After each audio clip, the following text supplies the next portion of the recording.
آپ کو کیا لگتا ہے ہمارے مرنے کے بعد ہمارے رشتہ دار، ہمارے دوست، ہماری اولاد، ہمارے بہن بھائی قرآن پڑھ کر ہمیں بخشوا لیں گے؟ ذرا سوچئے۔ اور یہ اولادیں ہمارے لیے قرآن پڑھیں گی جو آج ہمارے کہنے پر نماز کے لیے نہیں اٹھتی؟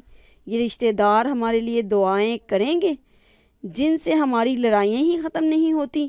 اور یہ دوست ہمارے لیے فاتحہ پڑھیں گے جو آج دین پر آنے کی وجہ سے آپ کا مذاق اڑاتے ہیں؟ یہ بہن بھائی آپ کے لیے صدقہ خیرات کریں گے جو عید کے عید ملتے ہیں؟